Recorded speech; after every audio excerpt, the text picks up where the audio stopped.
There is a parking lot I want you to picture. Maybe it's in your neighborhood. Maybe it's at your office. Maybe it's at the country club down the road, where you have always assumed the members must be doing incredibly well financially. The lot is full of impressive vehicles, brand new trucks with payments that would cover a mortgage in some states, leased luxury sedans that get turned in every 3 years for something newer, SUVs that cost more than most Americans make in a year, financed over 84 months because that was the only way to make the payment fit. And in the corner of that lot, slightly apart from the rest, sits a 12-year-old sedan, clean, maintained, paid off, belonging to the person in that parking lot with the highest net worth. This is not a story I made up. It is a pattern documented across decades of research into how genuinely wealthy Americans actually behave with their money. And it is almost perfectly backwards from what the culture taught you to expect. The car that signals arrival is very often the car that prevents it. And the car that looks like someone who never quite made it is very often the car belonging to the person who made it furthest. Today, I want to show you the complete math on the American car decision, the true cost that never appears on the window sticker, the depreciation curve that transfers your wealth to the dealership the moment you drive off the lot, the opportunity cost number that the finance manager in the little glass office would prefer you never calculate, and the specific strategy that the people who actually build lasting wealth use when it comes to the vehicles sitting in their driveway. Because the 12-year-old car is not a consolation prize. It is a deliberate decision. And once you see the math behind it, you will never look at a parking lot the same way again. Let us start with what a new car actually costs, not the purchase price, not the monthly payment, the full, honest number that only reveals itself when you add everything up and compare it to what that money could have done instead. The average new vehicle transaction price in the United States in 2026 sits right around $48,000, according to Kelley Blue Book. At a typical auto loan rate of around 7% for a 60-month term, the monthly payment on that vehicle runs approximately $950 a month. That number tends to feel manageable to a lot of American households because it gets compared to a monthly budget rather than to a lifetime financial picture. And that comparison is exactly where the wealth destruction begins. Over that 60-month loan, you will pay roughly $57,000 total for a vehicle that started at $48,000.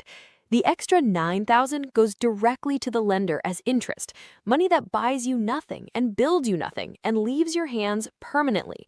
But the interest is not even the most expensive part of owning a new car, not by a long way. Depreciation is, and most Americans have no honest relationship with what depreciation actually does to the wealth they're trying to build. A new vehicle loses approximately 20% of its value in the first year of ownership, according to Kelley Blue Book depreciation data. On a $48,000 vehicle, that is roughly $9,600 gone in 12 months, not spent on repairs, not paid to a lender, simply evaporated from the value of the asset the moment real-world use began. By the end of year 3, the average new vehicle has lost between 40 and 50% of its original purchase price. The $48,000 car is worth somewhere between $24,000 and $29,000. You have been making payments on it the entire time. You owe less than you started with, but the vehicle is worth dramatically less than you owe in the early years, a condition known as being underwater, which is the specific financial position that traps people in the cycle of perpetually financing vehicles they cannot afford to sell. Now, here is the number the dealership never shows you. This is the one I promised at the beginning, and it is the one that changes everything about how the car decision looks.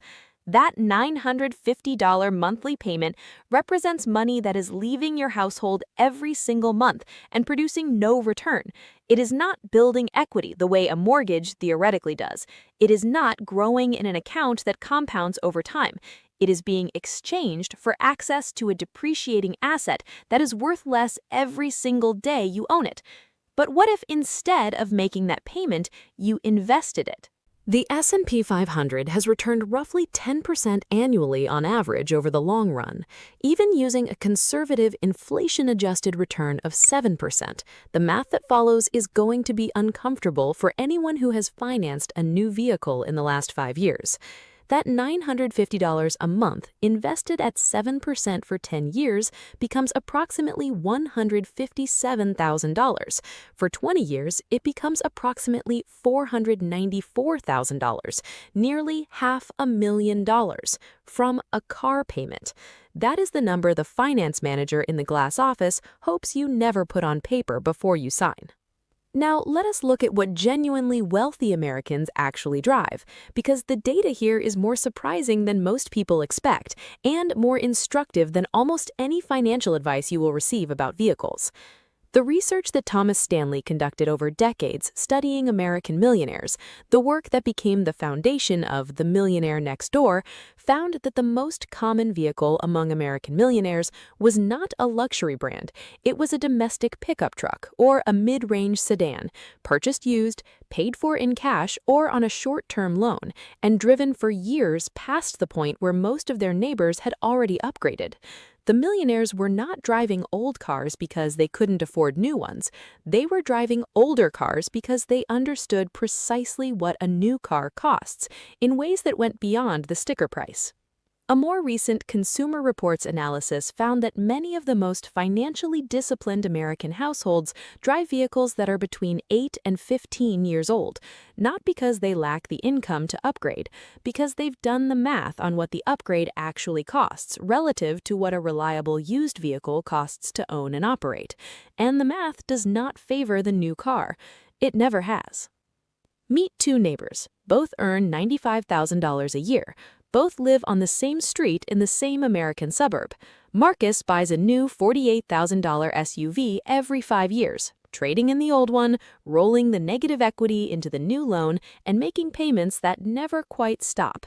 Diane buys a 3-year-old certified used vehicle for $22,000, pays it off in 3 years, and drives it for 10 years total. Then she invests the difference.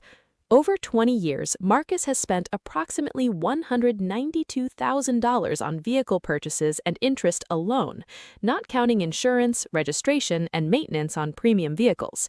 Diane has spent approximately $44,000 total on vehicles over the same period. She has invested the monthly difference of roughly $600 for 17 of those 20 years. At 7%, that investment has grown to approximately $270,000. Same income, same neighborhood, same 20-year period. The only difference is the car decision made once and repeated. Now, let us talk about why Americans overspend on cars, because this is the part that is more psychological than mathematical, and it's worth understanding rather than just feeling guilty about. The car is the most visible financial decision most Americans make. The house is somewhat visible. People drive past your address. They know roughly what the neighborhood costs.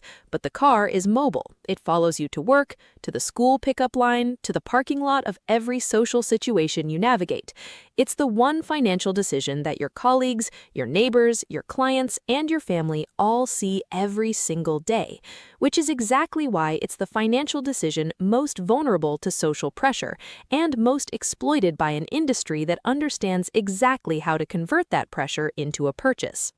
The automotive industry spent approximately $35 billion in advertising in the United States in 2025, according to industry tracking data. Every dollar of that advertising is designed to do one thing: make you feel that the vehicle you currently drive is insufficient for the life you deserve to be living. The aspirational imagery, the highway at sunrise, the family arriving at the mountain cabin, the executive pulling up to the glass office building. None of it is selling you transportation. All of it is selling you an identity, and identity is the most expensive thing you can buy with a car payment because it needs to be renewed every 3 years when the lease ends and the new model arrives. So what does the wealth-building car strategy actually look like in practice? Because the answer is not to drive an unreliable beater that costs you more in repairs than a payment would. The strategy is more specific and more financially precise than simply buying old. Rule 1 is to buy used and let someone else absorb the depreciation. A vehicle that's 3 to 5 years old has already lost 40 to 50% of its original value. The steepest part of the depreciation curve is over. You get a reliable, modern vehicle for dramatically less than the person who bought it new paid for it. Their first year of ownership effectively subsidized your purchase. Rule 2 is to pay cash or use the shortest possible loan term. Every month of interest on an auto loan is money that leaves permanently and produces nothing. The wealthy car buyer eliminates or minimizes this cost entirely. If you cannot pay cash, a 24 or 36-month loan on a used vehicle is dramatically cheaper over time than a 60 or 84-month loan on a new one. Rule 3 is to drive it past the point where your social discomfort tells you to upgrade. The wealth building happens in the years after the loan is paid off, when the vehicle costs you only insurance, maintenance, and registration, and you're investing the money that used to be a payment.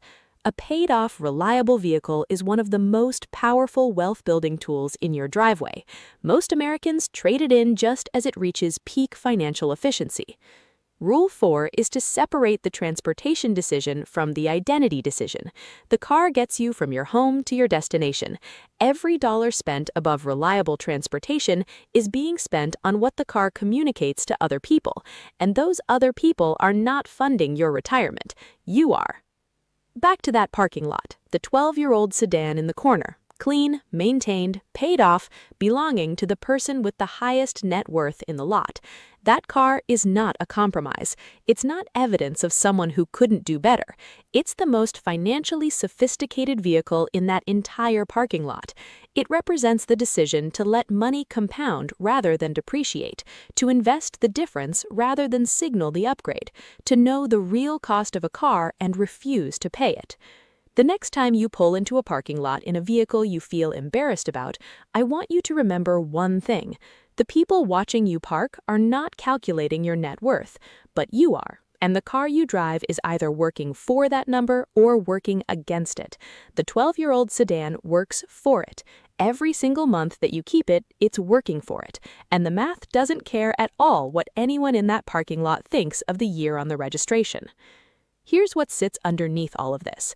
Every calculation in this video, the depreciation curve, the opportunity cost, the 20-year comparison between Marcus and Diane, all of it depends on understanding how money actually moves and compounds over time, how a dollar invested at 35 becomes something completely different at 55, how the costs that feel small monthly become enormous over decades, how the identity decisions we make with money are the most expensive ones we make.